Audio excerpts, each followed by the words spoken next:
వాళ్ళు పరీక్షలు రాసే టైం ఇవాళ మిమ్మల్ని రోడ్డు మీద పాడేసింది ఈ ప్రభుత్వం. నేను అందుకే అంటున్నా, ఇందిరమ్మ రాజ్యం ఇందిరమ్మ రాజ్యం అన్నారు. ఇందిరమ్మ రాజ్యం అంటే ఇల్లు కొలగొట్టడం.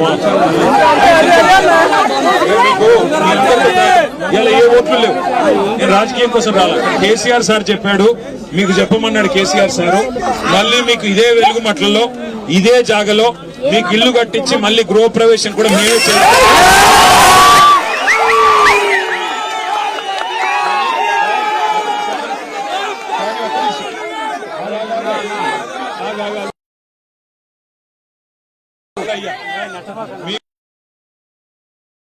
ప్రయత్నం చేస్తారు. మీకు పొంగులేటి శ్రీనివాసరెడ్డి పిలుస్తాడు, మీకు తుమ్మల నాగేశ్వరరావు గారు పిలుస్తాడు, మీకు ఆ డిప్యూటీ సీఎం గారు పిలుస్తాడు. పిలిచేసి మీకు ఇది ఇస్తాం అది ఇస్తాం, మీకు ఇంత ఇస్తాం అంత ఇస్తాం అని చెప్పి మీ 900 కుటుంబాల్లోనే చిచ్చుపెట్టే.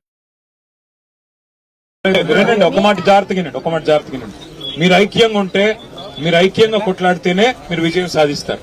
లేదంటే వీళ్ళు ఏం చేస్తారు, ఒక 100 మందితో సంతకాలు ఎలుముద్రలు తీసుకొని మీకు ఆడేడనో. మరి కేసీఆర్ గారు అప్పుడు 2000 డబుల్ బెడ్రూమ్లు కట్టించాడు. అందులో కొన్ని మిగిలి ఉన్నాయంటే ఇంకా ఆ మిగిలిన ఇళ్లలో కొంతమందికి ఇస్తామని చెప్పి కొంతమంది లాక్కెళ్లిపోతారు. అట్లా మీ ఐక్యతను దెబ్బతీసే ప్రయత్నం చేస్తారు.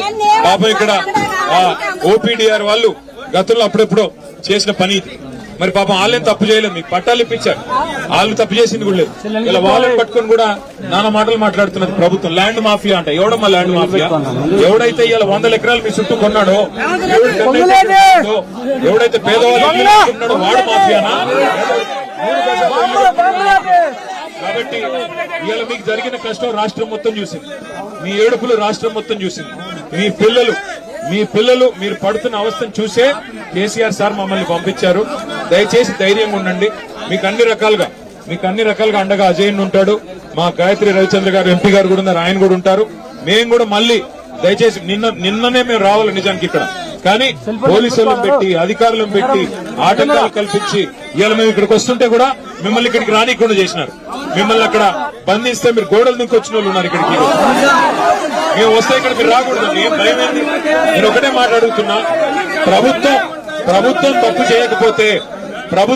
చేయకపోతే రమ్మనండి. ముగ్గురు మంత్రులు ఇక్కడ రమ్మనండి. వాళ్ళు వచ్చి చెప్పొచ్చు కదా. కలెక్టర్ రావాలా, మంత్రులు రావాలా. తప్పు జరగకపోతే మీది తప్పు అయితే వాళ్ళు వచ్చి చెప్పొచ్చు కదా. ఎందుకు ధైర్యం లేదు? తప్పు చేశారు. ఇంకొక మాట నిన్న మొన్న ఆర్డీఓ గారితో ఇల్లు కొలగొట్టించారు. ఇప్పుడంట మంత్రులందరూ మంచోళ్ళు అంటే ఆర్డీఓ మంచోడు కాదంటే అందుకే ఆయన పంపించారు, ఇక్కడ ట్రాన్స్ఫర్ చేశారు. అంటే ఒకరిని బలి పశువు చేసి తప్పించుకునే ప్రయత్నం ప్రభుత్వం చేస్తుంది. ఏ తప్పు జరగకపోతే ఆర్డీఓని ఎందుకు ట్రాన్స్ఫర్ చేశారు? ఏ తప్పు జరగకపోతే ఆర్డీఓని ఎందుకు తక్షణమే ఆకస్మికంగా ట్రాన్స్ఫర్ చేశారు? ఎందుకు బదిలీ చేశారు? ఈ సమాధానం చెప్పాలి ప్రభుత్వం. మంత్రులకు నిజంగానే ధైర్యం ఉంటే, మంత్రులు తప్పు చేయకపోతే వాళ్ళు ఎందుకు రావట్లేదు ఇక్కడికి? డిప్యూటీ సీఎం పొంగులేటి తుమ్మల రావాలి కదా, వచ్చి మీతో మాట్లాడాలి కదా. అందుకే ధైర్యంగా ఉండండి. మీ కేసీఆర్ అని ఉన్నాడు మీ ఎంబడ, కేటీఆర్ అని ఉన్నాడు, మేము అందరం ఉన్నాం మీకోసం. ఎట్టి పరిస్థితుల్లో మీకు న్యాయం జరిగేదాకా మీతో ఉంటాము. కోర్టుకి పోదాం, మీకు అన్ని కాయిదాలు ఉన్నాయి, కోర్టుకి పోదాం. కోర్టుకు కూడా మీరు రూపాయి ఖర్చు పెట్టుకునే పనిలా మేము పార్టీ తరఫున మేము కొట్లాడతాం, మీకు మేము అండగా నిలబడతాం.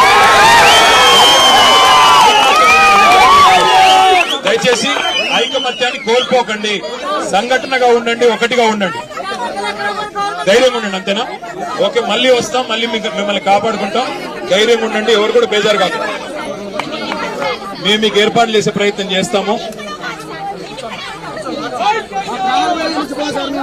నా ప్రయత్నం నేను చేస్తాను బిడ్డ. కానీ మీకు తెలుసు కదా, మళ్ళీ పోలీసు వాళ్ళు మళ్ళీ అధికారులు మీకు న్యాయంగానే తెప్పించి పట్టాలు ఇప్పించే ప్రయత్నం నేను చేస్తాను. ఓకే, ధైర్యంగా ఉండండి అంతవరకు. Thank you.